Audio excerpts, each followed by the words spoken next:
Bem-vindos ao podcast Vivências, um podcast produzido por você para toda a comunidade portuguesa. No episódio de hoje, vamos conhecer a interessante história de Beatriz Salazar sobre a sua experiência com festas religiosas.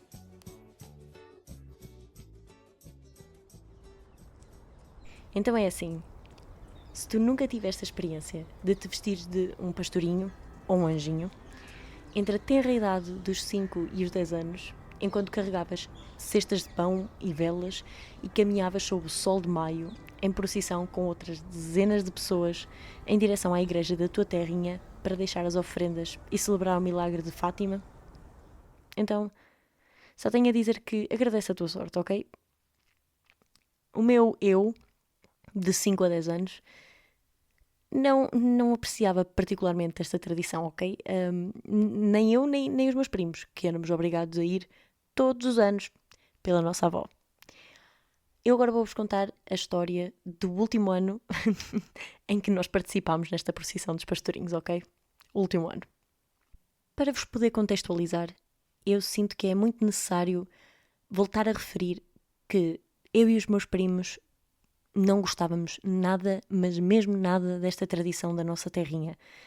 Nada. Vocês devem estar a perguntar, mas o que é que pode ser assim tão mau para ter traumatizado esta criança? E olhem, a verdade, olha, as camadas e camadas de roupa desconfortáveis, a caminhada de 40 minutos em silêncio, a carregar um pão ao sol, para depois assistir 1 hora de missa. Isto tudo pode não parecer assim grande coisa para uma pessoa com mais de 10 anos, ok? Hoje não me parece assim tão mau, mas para uma criança dessa idade era assim uma tortura especial, ok? Para mim e para os meus 6 primos mais novos. Só o aborrecimento e o calor já eram mais do que suficientes para nos enlouquecer. Mas tentar constantemente, durante a missa, olhar para o lado e ver o meu primo vestido de pastor e tentar não me rir, se calhar essa era a maior tortura, ok? Enfim.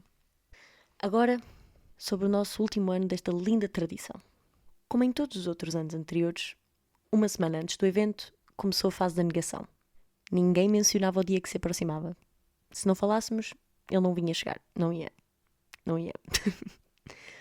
Depois, chegou a fase da negociação.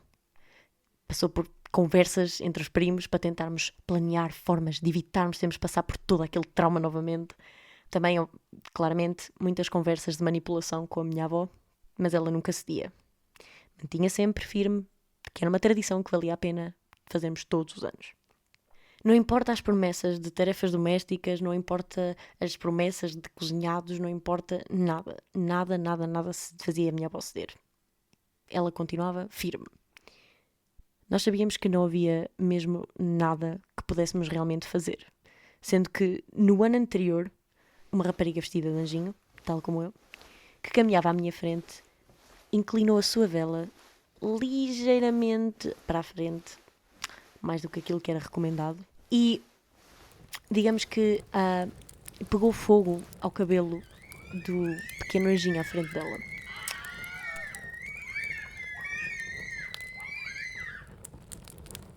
Nem o perigo de termos o nosso cabelo em chamas fez com que a nossa avó mudasse a sua opinião. Não havia nada a fazer. Fim da história. Esta realização levou-nos a uma fase de depressão. Já no próprio dia, de manhã, estávamos todos na sala de casa da minha avó, preparadinhos para sair. Mais um ano. Yay! Estávamos prestes a aceitar o nosso destino.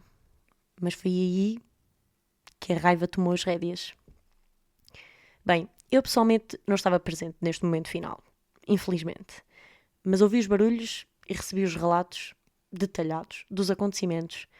Por isso, vou passar a informação. Então, para poder contextualizar visualmente o ouvinte, eu descreveria a sala de casa da minha avó como um espaço onde cabiam mais ou menos umas 15 pessoas, mas já apertadas, ok? Isto porque, é assim, 50% do espaço da sala estava ocupado por uma mesa de madeira de mogno escuro. Aquelas mesas mesmo grandes e antigas. Tinha para aí uns 2,5 metros de comprimento e 1,20 de largura. Aquela mesa era mais velha do que todos os presentes naquela sala naquele momento. Juntos. As pernas da mesa eram adornadas com espirais e acentos florais, extremamente trabalhada. Muito bonita aquela mesa. Aquela mesa pesava bastante. Assim, bastante.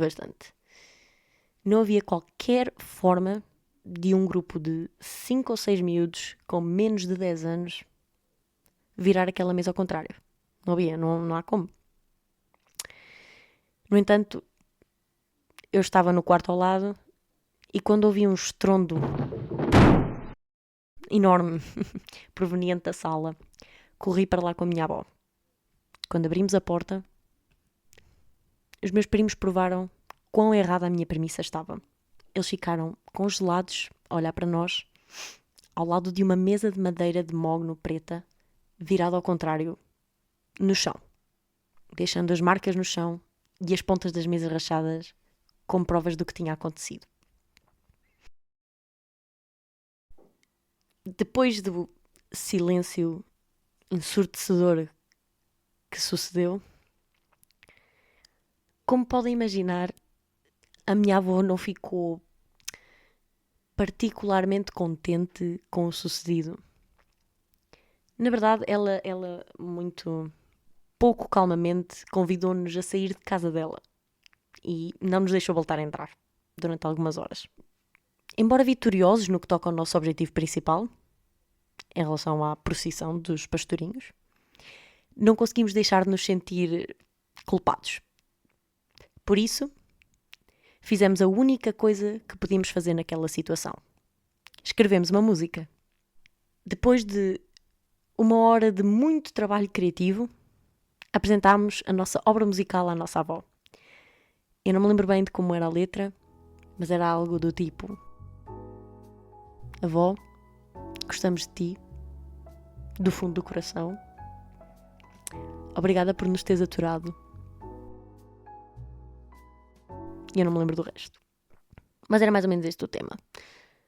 Nós fomos tão bons a apresentar a nossa música que ela rapidamente nos perdoou. E melhor ainda, com a confusão toda e o stress todo, acabámos por não ir a tempo da procissão. E desde aí, nunca mais voltámos.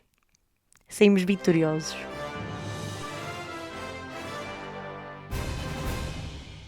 Quero só deixar aqui um pequeno disclaimer para dizer que eu não aprovo nem incentivo a destruição de móveis.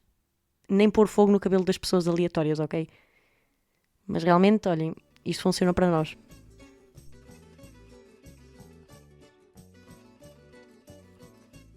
Este episódio foi produzido por Beatriz Neves e Beatriz Salazar. O guião é de Beatriz Salazar. A voz nesse episódio é de Beatriz Salazar. A edição é de Beatriz Salazar. Por que eu tô rindo? O Vivências é um podcast de contexto acadêmico da Universidade de Aveiro.